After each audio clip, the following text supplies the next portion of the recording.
Let's go. So, can I ask the first question, John? Yeah, go ahead. Do you recognize this person, Lewis? Do you know this person? Oh, that was before like he got exposed to all those gamma rays and his hair fell out. Yeah.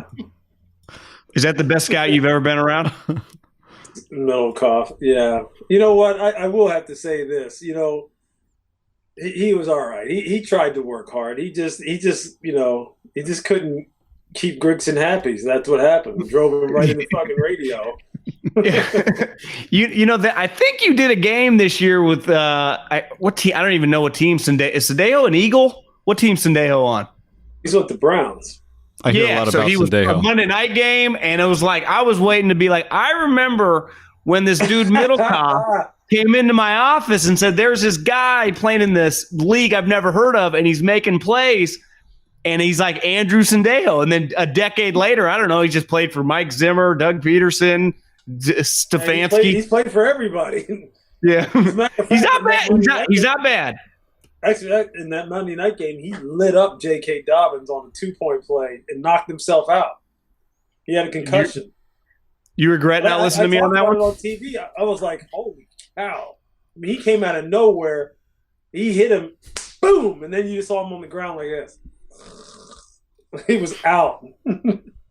That was Monday night, right? Baltimore, Cleveland. That was Cleveland, Baltimore, yeah. Yeah, that was a crazy night. Yep. Oh, that was that was our best game. That was the best game of the year. Easy. It was pretty sweet. Yep. This week's got potential. What game do you have this week? Baltimore at Tennessee. 10 a.m. on ABC. There you go. That'll be the highest rated game of the weekend. It's a great game, and it's on ABC. We'll get close to 20 million people for that game. Have you already been watching the guys or both teams? Yeah. Yeah. Well, give us your early take. Well, Tennessee's, what are they, number 2 or number 3 scoring offense in the league? But Tennessee has a 2,000-yard rusher, a 1,000-yard receiver, and another guy who's like 16 yards away from 1,000 yards with A.J. Brown and Corey Davis. Tannehill's on fire again. Arthur Smith is one of the best play callers in the league. Their best offensive lineman is not even playing, Taylor Lewan. The problem is with Tennessee is their defense is awful. It's one of the worst in third downs, one of the worst in the red zone, one of the worst in points per game. They're predictable. They can't rush the passer, and they're not good man coverage people, although that's what they have. That's what their best trait is. So they're going to score a ton because they're going to have to. But they own Baltimore right now. Baltimore 1 through 53 is a better team.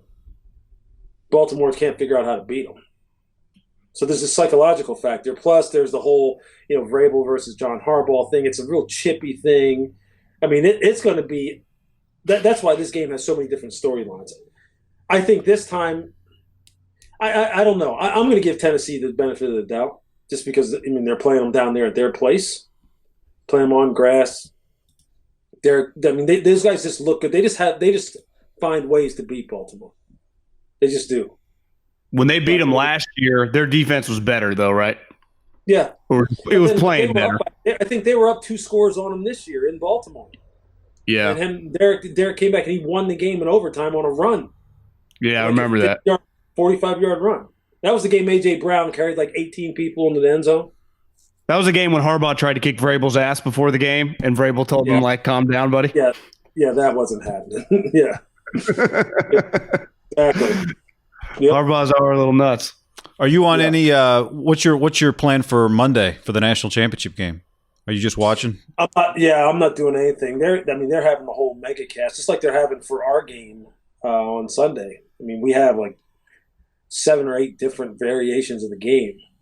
And I think they're doing the same thing Monday. So, but I'm not doing it. It's just, I'm not even going to be back home until, probably midday. Well, probably like right around noon Monday. I can't get a flight out of Tennessee. So, but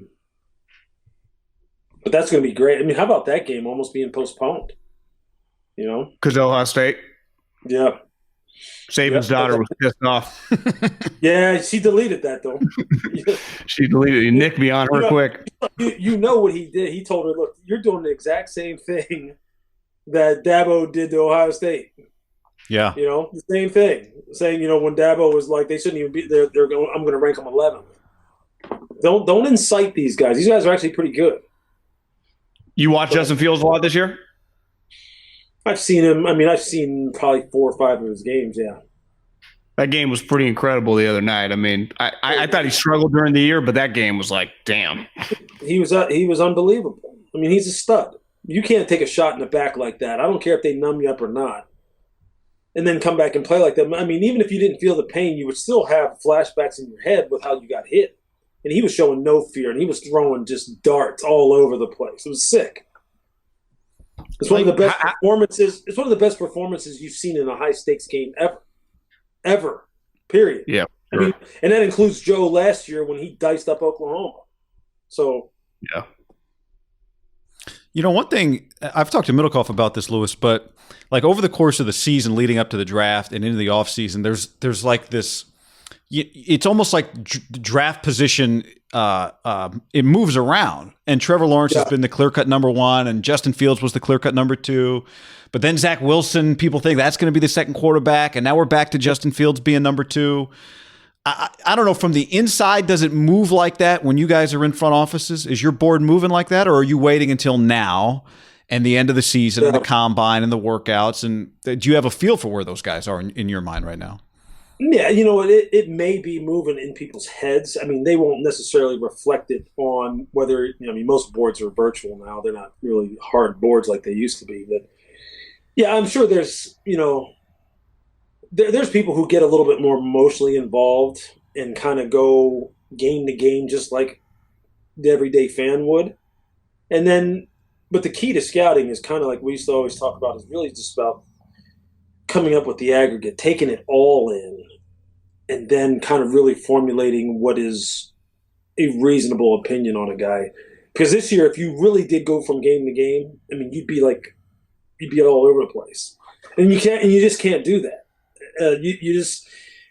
I think though that the trend has been, as the year has gone on, that Zach Wilson has moved ahead of Justin because people think that he has maybe more of the intangible competitive characteristics, instinctive characteristics that maybe Justin just hasn't developed yet, especially, when it comes to the finer points of the game where you really, you just need that little bit of extra, whatever the hell it is, in order to make a play to help your team win. But I think that Justin may have closed the gap on that just simply based off of how he played against Clemson.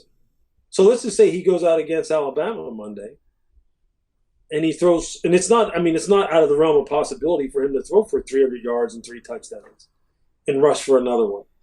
I mean, we've seen other quarterbacks give Alabama's defense is not the Alabama defense old. So he could light it up, and it could become, between him and Mac Jones, it could become one of those back and forths. So let's just assume if he does that, it's going to make people go back and really say, okay, what can we attribute some of his inconsistencies in the year, which there are some. You look at the Big Ten championship game, his thumb's banged up and Olave's not playing. He gets into a rut.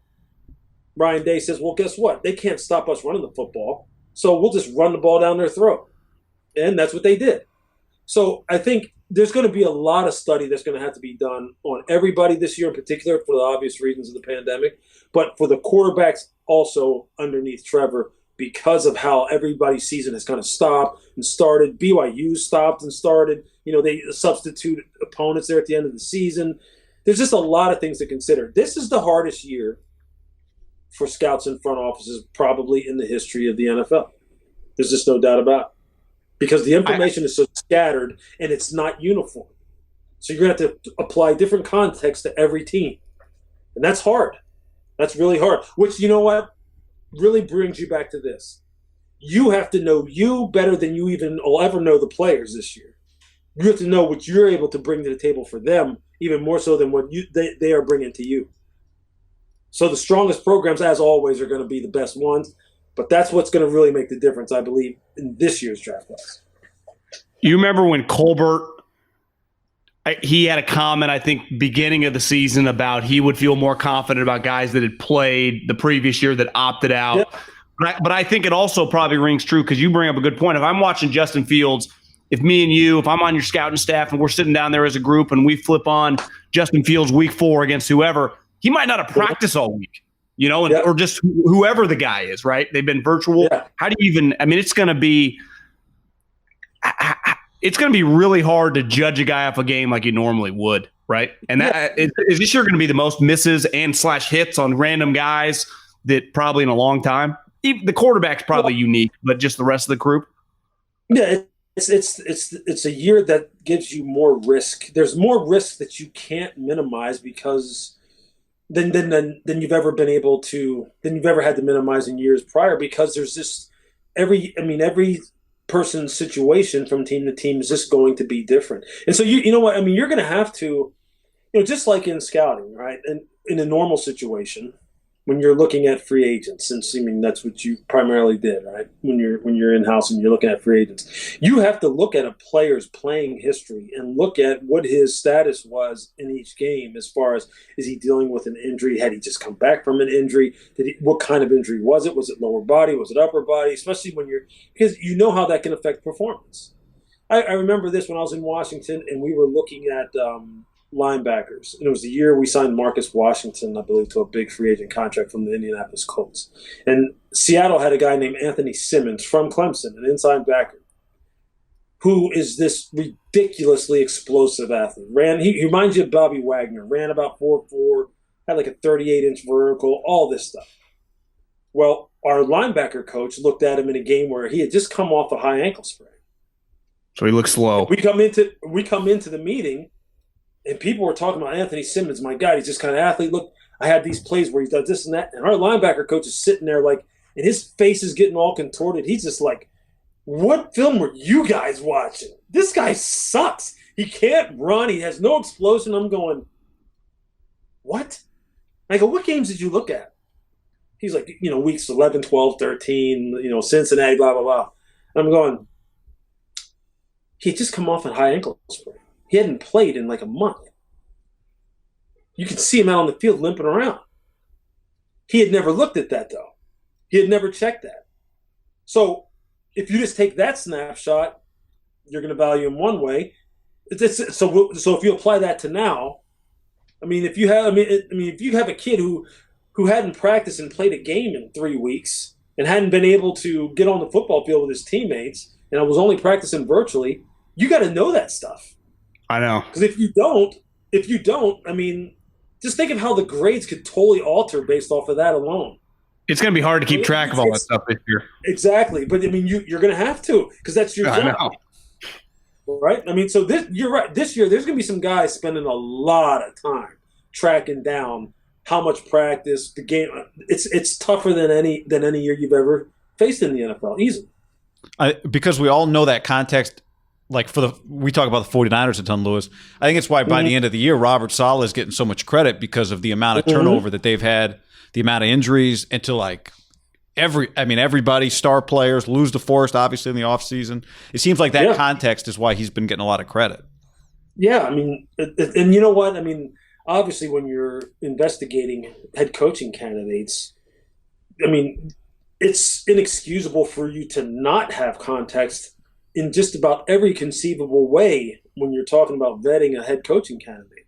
So you can't just do what, unfortunately, a lot of people do is get out NFL, go to NFL GSIS and just go, well, just show me the top 5 offenses and defenses by number here, and I just want to interview those coordinators, and because they obviously are the best ones. And then you look at San Francisco. People do that. There's a reason. You know what? There's a reason why there's so much turnover in the NFL. And it isn't because people are always so in-depth about things, right? So, but what my point being this, though, my point is this, though, you're absolutely right. You have to understand how many people went on IR with this football team. And still, when you watch the way these guys play, especially in their front seven, these guys play harder than probably any team. Think of any team that you've seen in the past outside of last year's San Francisco front seven. Any team that plays. These guys are literally playing every snap like it's life or death. And that's a testament to him. That's a testament to Chris Kasarik, the D-line coach. it's a testament to Kyle Shanahan. There's a lot of things that go into that. But I think if you talk to Robert too, and I've been able to talk to him quite a bit, you understand why his guys play that way and why schematically they're as sound as they are, and why you believe that whether it was defense, offense, or special teams, people would want to follow his lead. And that's because he's a trustworthy guy. He's someone who you believe he's going to do what he says. He obviously is proficient in the schematics of the game.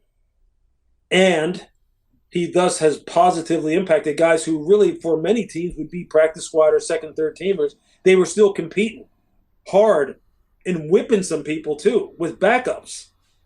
So it's like, well, this guy will make me bet. I mean, look what him and Chris Kacerek together did for, Eric DeForest Armstead. career. But Eric Armstead should give half his salary to those guys. Just split it right down the middle.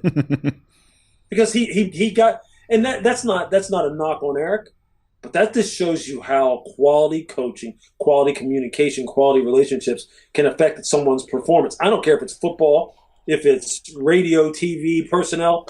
You have great relationships with people like that, they'll find a way to get you that stop on 3rd and 1.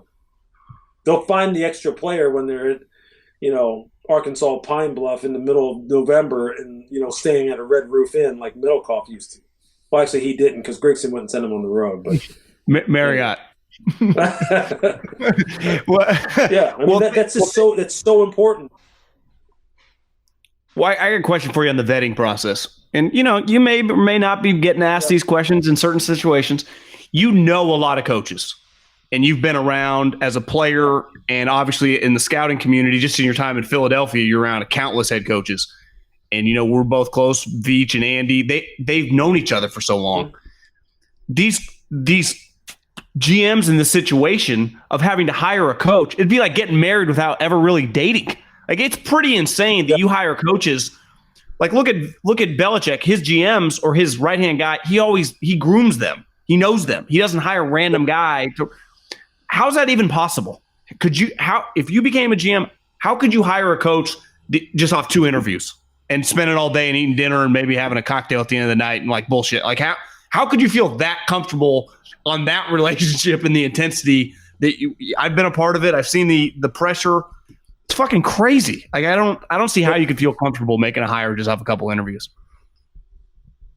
Yeah, I mean, really, you're just trying to, again, it's kind of like drafting players and like signing free agents. You're just trying to reduce the risk of being wrong because you're never going to reduce it down to 0. So you're going to have to really rely on the experiences that others have with this individual and people that you trust. Obviously, the objective data of what's his record and how has he fared statistically given the people that he's had to coach.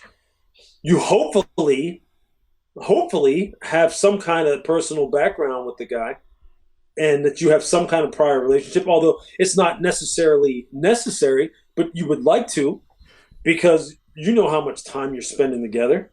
You know how much you're really depending on one another. And you hopefully you have some kind of background also because really, John, I mean, it's about the relationship in withstanding the extremes that being a GM head coach tandem puts you through. And that means when you guys are going to hit those inevitable slumps, do you not come apart and start pointing fingers at each other? And then the guy gets in trouble. Hopefully getting it to where you want to. Exactly. And then when you get it to where you want to and you're having success, that you don't then start getting greedy for the praise. And start going, no, it was me. No, it's me. No, it's me. Because you know how that happens. I mean, it's human nature. It's human nature to want all the praise and point fingers and give all the blame. And it's hard to figure out whether or not you can trust somebody like that in that short amount of time. So that's why you're hoping there's people that can tell you the right information and give you some background. You're hoping that maybe you have a relationship and somehow, some way, that when you do interview them, they authentically, you can somehow just determine authentically whether or not this person is someone who, through all the stuff that you're going to have to go through, is going to be right there with you in lockstep.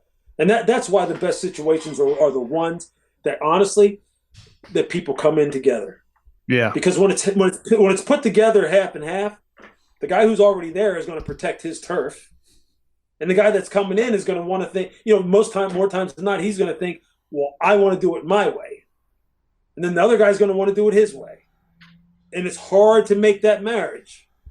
It can happen, but yeah, that's why, man, this whole thing, especially with the way it happens now and how fast it happens, that's another reason why there's so much turnover, because it really is a crapshoot in many ways. Do you think so? You're in the league. You're in the league you play in the league. You're in several front offices, director of pro scouting or director of scouting. You leave. Yeah. You leave the front office. You go to ESPN, but you're in the studio every day. You get your cell phone on the desk. You're checking it, but you're in the studio. Now you're doing games. You're on the. I know this year is weird, but still, you're on the road. You're talking to coaches. You're talking to players.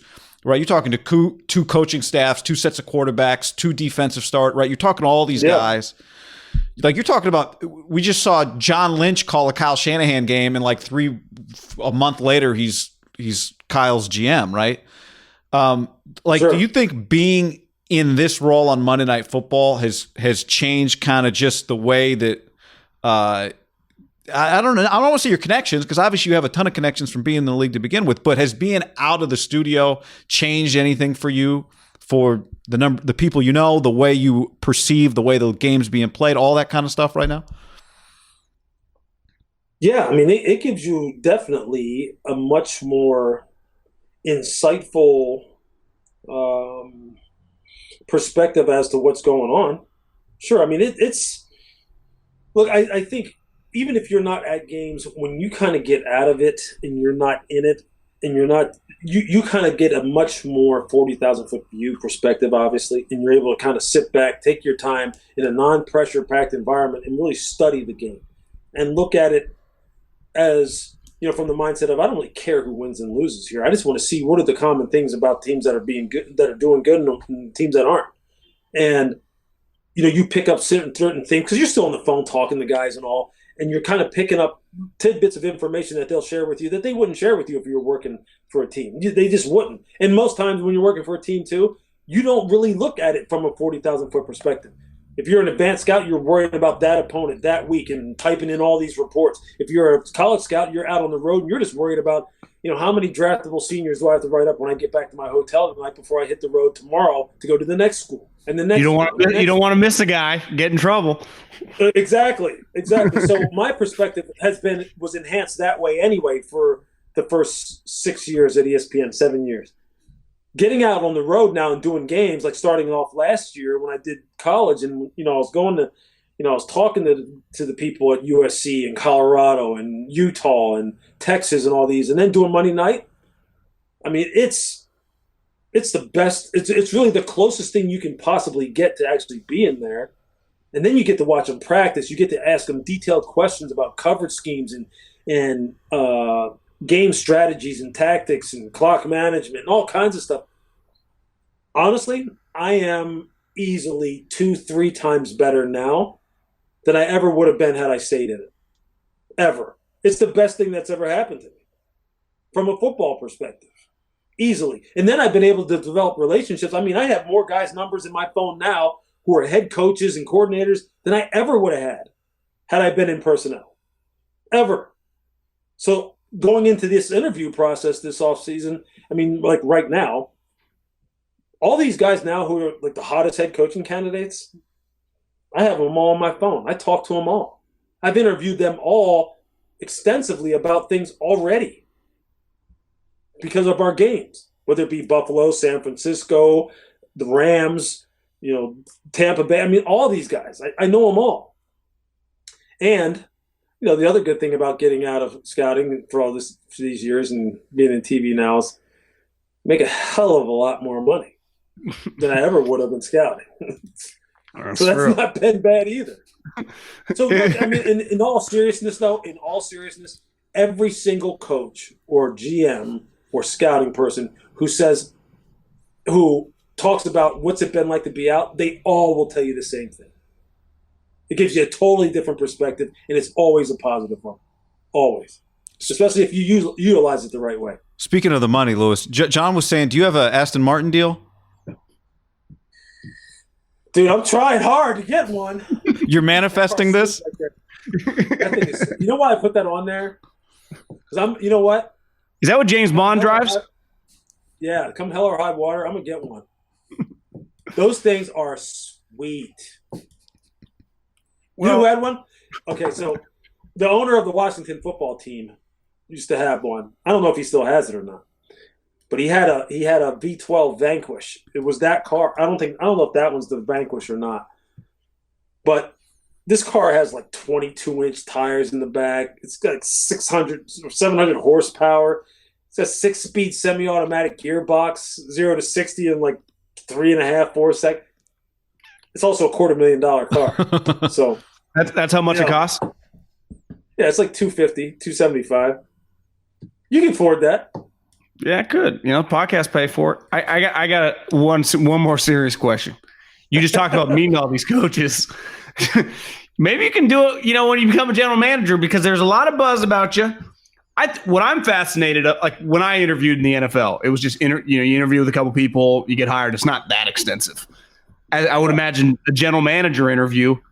What is that like?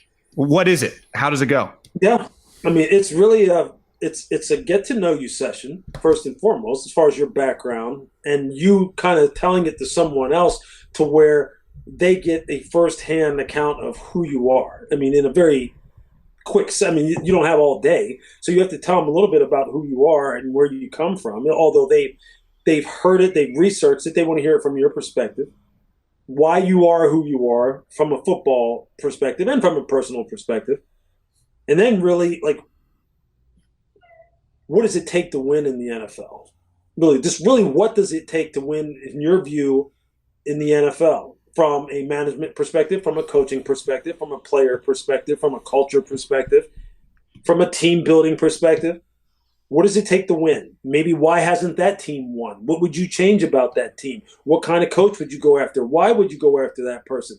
What kind of person are they? And you do this all basically from memory. You're not sitting there going through your book going, okay, hold on, let me get to the page on team building and then read it. I would draft all players who are 6'. You can't do that. It's back. Height, weight, speed, fast, physical, family, football. Yeah. God. No, I mean, you have to be able to articulate your philosophical approach to team building and character assessment and draft philosophy and free agency philosophy in a very free-flowing type of conversation, almost like we're doing right now. Except the difference is the person sitting across from you could be, Steve Tisch and John Mara and, the New York Giants. And then depending upon how you answer questions, they may have a follow-up question on that. And so it really, to me, I love the process because it's enjoyable to talk about why you believe what you believe about football. And why you feel as though what you believe is something that would translate into wins in $1 billion, organization. So would you say it's high stakes? What's that? Sorry, finish. No. I mean, it's high stakes. It's pressure packed. It isn't all you're not just sitting there laughing and giggling the whole time. But there's some light moments to it too, because I mean, these people and are men and women who are human beings too. But I mean, it's deadly serious, and you're trying to do it in a very condensed amount of time. Like right now, when you do it in because of all the COVID restrictions and all, you could only do it over Zoom. Before the season ended, and it was a 2-hour limit, so you had to get in a lot of information and have a lot of things asked of you, and you had to explain a lot of things in a short amount of time. Now, in previous years when you could go and visit the teams, I mean, interviews would last anywhere between 4, 5, 6 hours. So I mean, it's all football, and it's good. It really is good. It's a process that I like and I look forward to, because I like talking football, and I've been around some real good people that I think I've come up with a pretty good way of going about things, and I'd like to see if I could how successful I could be at it if it was totally on my shoulders, so to speak, to kind of put it all together. Well, speaking of that, on your shoulders, I would imagine it comes up it definitely always comes up when guys get hired. Who has the juice? Who doesn't have the juice? How much is them talking about who is the coach you'd want or the list of coaches you want? And then is it discussed like, are you comfortable? Obviously, the coach, game day roster, draft roster. Does that all that stuff come up immediately? Yeah, I mean, 53. Those are questions that are asked. But my philosophy on that has always been, look, if I'm going to spend a whole bunch of time about who has control over what, then I'm already focused on the wrong things. I'm not even really focused on the relationship. Then I'm just focused on how much power do I have. So when you're really that preoccupied with that, what that tells me is that, to me, that's a warning sign for myself, or if I heard that from someone else, that, those extremes I'm talking about where you're going to hit some of those potholes, or maybe you have a whole bunch of success. Well, to me, that's a precursor for there being some kind of power struggle in those situations, because you're just worried about that. How about, to me, my focus is always just about, hey, look, I'm big on relationships. You know that, John. I'm big on communication. And I'm big on having philosophical alignment with the people, and I would want to build a football team with someone who generally sees football the same way that I do, or I see it the same way that they do, and we can learn from each other. So that's really what I'm more concerned about when you're talking about head coach selection and all. All that other stuff, you kind of will work out how we're going to figure out, who ultimately has control.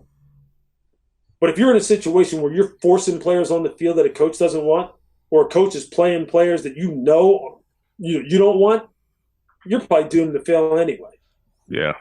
How do you talk to? I think one of the reasons you've had. I was going to say, Lewis, I think one of the reasons watching on TV you resonate is because you say what you think and you say it very directly. A lot of times, people that are hiring a new GM or a new coach, it's because they have not had success. What's your philosophy on how you talk to the owner of a team who's saying, why haven't we had success? And part of the reason, you have to tell them to their face why you think they've been failing in a way, right? How do you do you tell them that? Like, what do you do? I see your point. That's a good question, because a lot of time what you're saying is, well, why would they believe you? If you don't have a track record of having done it yourself. Well, then, any first-time GM can say the same thing. But then you could say, well, but they were with an organization that, maybe had some success. Well, you don't know how much that guy was actually responsible for them having success. Right. Just like if an organization had a bunch of failures, you don't know how much that guy was actually dissenting from the prevailing opinion. And maybe they would have had more success if they were listening to that guy. I guess what you have to do is this. I think, and this is where it becomes imperative that the people who are doing the hiring also have to have a certain level of competency about when, to know when they're hearing the thing that makes sense and when they're being fed a bunch of BS. Okay? So they have to do their work too. Right? So they have to be knowledgeable about the game too. And maybe that's where some teams struggle. Like people go in there and just kind of tell them a bunch of things that sound real good and sound like, yeah, that sounds great. Yeah, that sounds awesome. I'll hire you. I like this guy. And next thing you know, they've come to find out that they're not that good. Well, one of the things that I always try to impress on people, and hopefully they believe what I'm saying and they can go and talk to these same people, is that, and I've said this all along, I was lucky enough to be coached by the greatest NFL coach of all time, and probably the greatest college football coach of all time at the same time. And everything that I believe about football really comes from what those guys taught me. Everything that I learned about the managerial side of the game comes from one guy who's in the Hall of Fame and another guy who's going to go to the Hall of Fame. Joe Gibbs when I was in Washington, and Andy when we were in Philadelphia. So if you want to talk to Bill Belichick, Nick Saban, Joe Gibbs, Andy Reid, and then anyone else underneath those people there have been some really successful people, you can verify with them whether or not I know they believe I know what I'm talking about. So that's kind of how it goes, right? Because I don't have a track record of actually building a team. So I guess what you're saying is, well, why would an owner believe what you're saying? Well, I guess that's kind of like how it goes. I mean, you have to kind of put together a very rock solid, fundamentally sound plan from A to Z about why you would turn their team around and why you think they've haven't achieved. And then they have to go back and ask some of the people that you've worked with, hey, we really believe that this guy sounds very, very competent. Do you share the same sentiments? And you just hope that those people tell them the same thing, and that, yeah, they're worth taking the chance on to try and build your program and turn it around. And, if you're going after one of these jobs, you just hope that that's the case. Do you always feel good? I mean, when the thing ends, have you had – are the experiences always different, or would you say they're pretty similar every time? I'll speak to this year. This year in particular, every experience when I come out, when I've been done, John, honestly, I felt like that's about as good as I could do. Yeah. Because the questions were good. The back and forth was really good. And I think right now I'm at the peak of, well, not the peak, because you're always learning. You're always improving. But right now I'm at a pretty good spot, I feel, as far as what I think about the game, both on the field and off the field. I'm at a pretty good spot. And a lot of that has to do, I have to, give thanks to ESPN because of being on Monday night and doing college football last year and covering the draft the way I do. I've been able to look at so many different things and talk to so many different people and compile so many different ideas and go, yeah, I really like this one, or I don't necessarily like that one, from some of the best minds in the game, man. I mean, it's like to just kind of get on the phone and talk football with Sean McVay for 30 minutes. I mean, what is it like? You get overloaded. Yeah, well, I don't know. What is it like? Are you a big McVay guy? You get overloaded with stuff. I mean, he's freaking brilliant. He's brilliant. If you listen to Brandon Staley talk about defense, his defensive coordinator, this guy is next level when it comes to knowing how to defend the passing game and create matchups. You talk to Kyle Shanahan. He is next level as far as being real with players about balancing your need to be a family man and an individual as well as being a professional. And that there's a reason why his team plays as hard as it does, because they feel as though he cares about that stuff. That's a big part of being a leader and a head coach and a manager too. It can't always just be like boss, employee. At some point in time, you have to be able to relate to people like, you're a man, I'm a man. You're a man, I'm a, whatever it is, man, woman, woman, woman. You have to be able to relate to people on a level of, hey, we're all human beings too. And he can do that. And he'll tell you he takes great pride in that. And the players will tell you that too. And those are all the things, man, that I've been so fortunate to be able to talk to different guys about. Mike Tom, you want to have a conversation with someone who you literally come out of the conversation going, man, I just need to do something like right now, something active. I need to be successful at something. Talk to Mike Tomlin for just 10 minutes. It's incredible. He is the same way you see him at his press conferences. That's how that guy talks. I mean, you're just like on the edge of your seat, like, yeah. I mean, he's that inspiring. He really is. Don't you think then this year for you talking to all these guys, maybe you didn't know that well personally, is kind of a good experience? You talk to Tomlin one day and Kyle the next day or, week and realize there are a lot of different ways to do this thing, No question. That's the beauty of it. It's like being at a freaking football convention. I know. Where all these guys are giving presentations.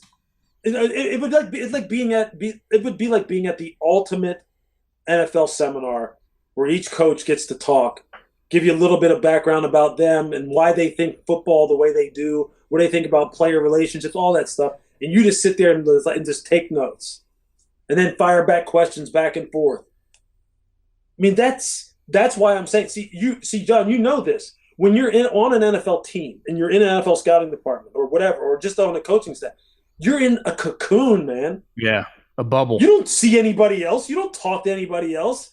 You don't ask other people about football and all this stuff. You're just worrying about surviving from one week to the next.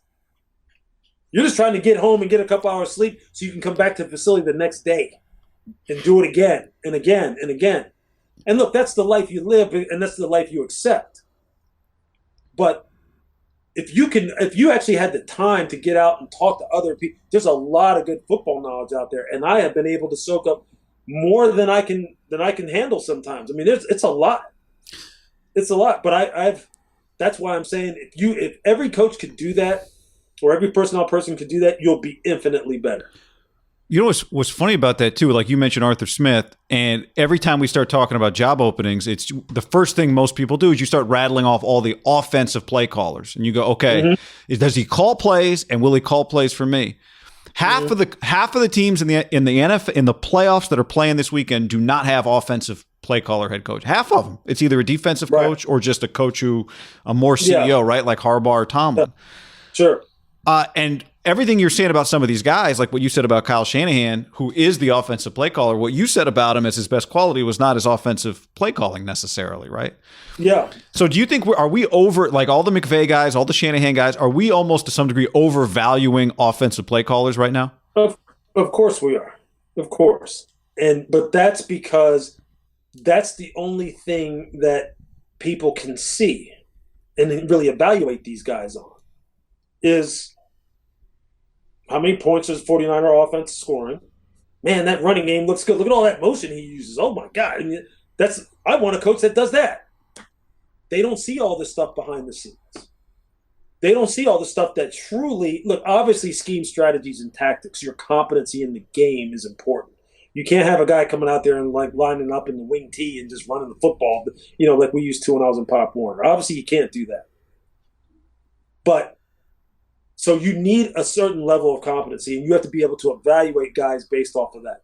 But the thing that is the hardest for people to really do and understand and know about coaches and is how they relate to players and communicate to players and bring along guys who are 21, 22, 23 years old from different backgrounds, different ethnicities, different, socioeconomic backgrounds, family situations, have different stresses going on in their lives when they leave the facility, all kinds of different stuff. How can they bring all that together, keep all these guys moving in the same direction, coaching them through their ups and downs, coaching the coaches through their ups and downs, keeping the whole building moving in the same direction where if you're when you're having success, making sure people aren't kind of all of a sudden just wanting what's good for them, or when you're starting to have, some downfalls, that you have all kinds of people backstabbing the organization and doing stuff that isn't good for the organization behind your back. How do you get all those different areas to stay behind you, or rather just walk in lockstep with you and stay on the same path and not have it go sideways? How do you recognize when you have a guy who can do that? You can't recognize that looking at GSIS or Stats Pass and looking out how many yards per attempt their quarterback's averaging. So, yeah, there's no question that those are the things the hardest to assess. I mean, it's funny, we keep coming back to Kyle. When we talked to him before that Buffalo it was the game, Bills game. Yeah, when they had just gotten to Arizona. And he was saying, one of the first questions that every owner asks when you're getting hired or getting interviewed to be a head coach is, how do we build a culture? How do we build a championship culture? How do you build the culture? What's the secret? He said, everybody just wants this, this absolutely ironclad question. He's like, there is no ironclad answer to that. There is no one size fits all to that. But he had a great answer about that. He said, you know what? If you find enough people, though, who really come to the realization that I don't want to do anything else but football, this is what I want to do, you have a pretty good shot, because those guys will be the ones who truly are first in the building. They want to hang around the building. They don't want to leave the building. They're not going to compromise their ability to play the game when they go home by hanging out all night, smoking weed, doing drugs, chasing women, doing stupid stuff. And they're going to be back at that facility the next day, and they're going to want to be around their guys. They're going to be accountable to their guys. They're going to want to play hurt because they don't want to come off the field, all those things. And he said himself, during the pandemic, when the pandemic first hit and everything started getting locked down, he said it was cool for a couple of days, couple of weeks. Play some golf, you're at home with the kids and the wife. Everybody's happy, this is not so bad. Then he said after a couple of weeks, He's like, damn, I miss football. Like, I miss it. And that's what you want. That's what builds culture. So how do you find the guy? Okay, how do you truly find the guy as a head coach or as a player? Who, I mean, John, I mean, you know this, right? When you interview a kid at the combine, what are the things that are most important to you? God, family, football. You know, that's usually the answer, right? In that order. Hey, God, family, football. It's like, okay, all right, what's really important to you? Tell me. Working out. That's what. Yeah, I mean, that's what you're trying to figure out. That's the kind of thing that you're trying to figure out, and it was neat this year. Like when you talk to guys like Kyle, you talk to guys like Sean McDermott, you talk to guys like Sean and Brandon Staley and Mike Tomlin and Kevin Stefanski. I mean, these guys. I mean, Wink Martindale at Baltimore. These guys are just. I mean, these are all names of guys. I mean, Stefanski and Tomlin aren't going anywhere, obviously, but like Martindale's going to be up for head coach. Dayball's going to be up for head coach. I mean, all these guys. I've been able to talk to them and talk about like just what does the game mean to them. These guys are all lifers, man. That's all they want to do. And quite honestly, they don't want to learn anything else. They don't want to learn how to do something else. They just want the game and need the game. And not in a bad way. Not in if I don't play football, I'm just going to go lay out in the street and shrivel up. But they need the game. And I think that's really what separates the average from the good from the great from the unique. Just how much do you need it? How much if you didn't have it, would you be okay without it? Okay, I don't want to keep you all night, but I'm going to piggyback on the Kyle thing. Yeah, I think sometimes we've already been on here for what, an hour? I know. We give one more Kyle hour and it's a GM interview. We give Kyle shit sometimes because he like the way you just described that is kind of like a Matt Ryan, like a Kirk Cousins. You don't have to worry about. And they've been lucky, right? Fred Warner and George Kittle fall under that. And those guys, I mean, George Kittle was begging to come back and they let him come back. Exactly. Fred Warner's playing like the Super Bowl in a meaningless game, week 17. Exactly. But eventually, and you know this, you get into a point in a draft where you're like, this guy's way better, but his character stuff. How do you balance? Like when you get asked this question, you're not going to have a no policy, right? Like we worked with Andy. He's pretty open-minded with that stuff. Kyle, to me, is not as open-minded with that. How do you strike a balance? Or is every individual just that situation, you take it for what it is and just go from there? You can always make exceptions, John. Are you an exception guy? Or are you more close-minded nowadays? You can have a few. No, what's funny is after you have kids, and especially when you have girls, like I have, you become a lot more open-minded about things. You start realizing how much you don't know, and you kind of like give people more chances. But no, you can have exceptions. I think it was Bill Parcells who said that you just can't have a team full of exceptions, right? So there's a difference between personal character and football character. Okay, there's people who run afoul of good decision making, or rather, who don't exercise good decision making that has nothing to do with the game.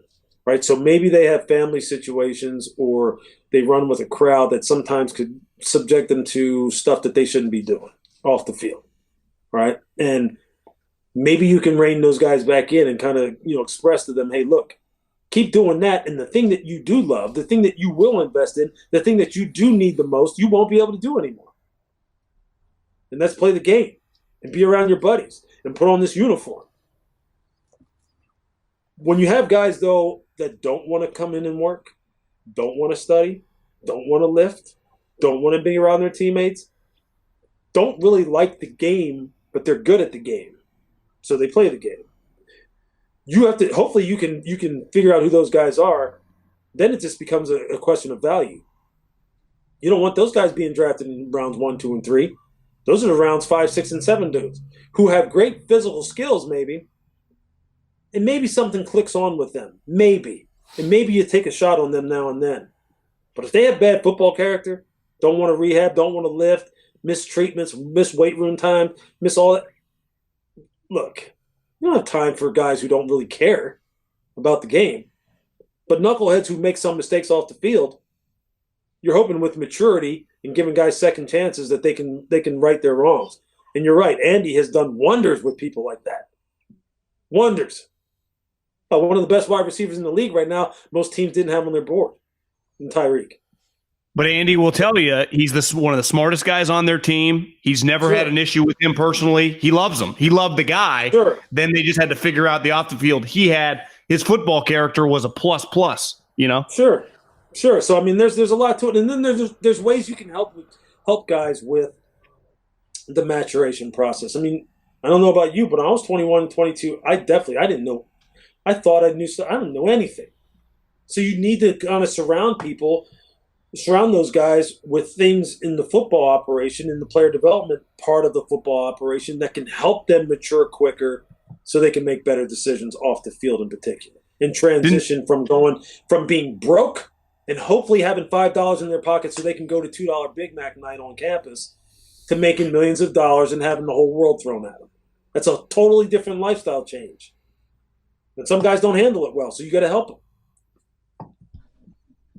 Didn't Deion Sanders take you to a party your rookie year up in a hotel or something? I remember you telling me a story about that.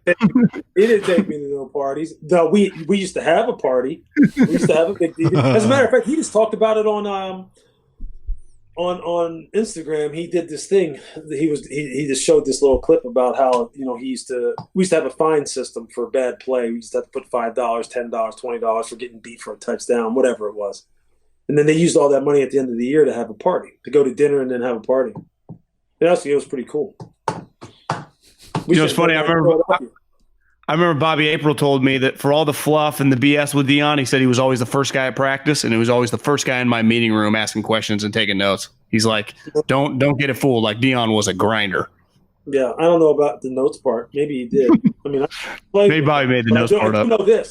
I do know that. Well, he didn't have to because he was just so much better than everyone else. Yeah. I do know this, though. As a worker on the practice field, nobody got after it like him. He shut down everybody. He'd be pissed if you caught a single pass on him. Oh, he was legit. He's the best athlete.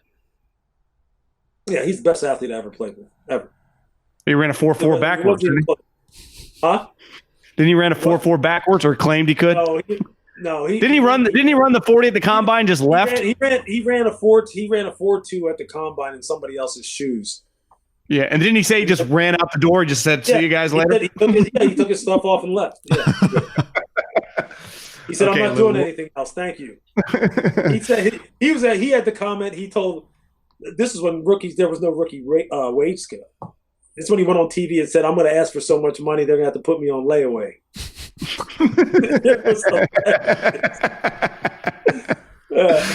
That's a good one. No wonder he's already recruiting well.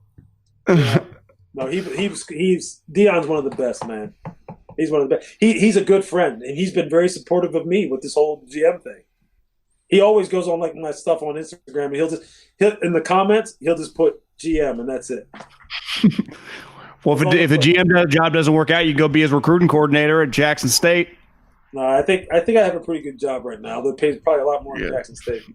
Well, Terrell Owens, I saw the initial staff, it never came together. I don't think they all joined him. Remember when that broke? Warren Sapp, T.O., none of those guys went. I can tell you this, though. Deion he'll get plenty of people to coach with him. That guy, I agree. He's dead serious now. I promise you that program is going to be humming. He will not have it any other way. I guarantee you. He's already getting players from what I've seen. So yeah, of course. I mean, he don't even have to say anything that he had for these kids. No. They're like, "You Deion Sanders? Done. Done. I'm coming." Okay, Lou. Well, when you get your job, I better be your first call. I'm ready to be the assistant GM. Hey, I don't know. Also, I got to scrub my Twitter account about whatever that team is. I probably bashed them. But you too. You're becoming a little bit of a shock jock on Twitter, dude. Sometimes look at your stuff and going, "Let's look at you." I don't know. I may have to take you up to the pizza shop in Bethlehem and give you a little talking to again, just so you can remind you of old times. Lehigh Valley, baby. You know it.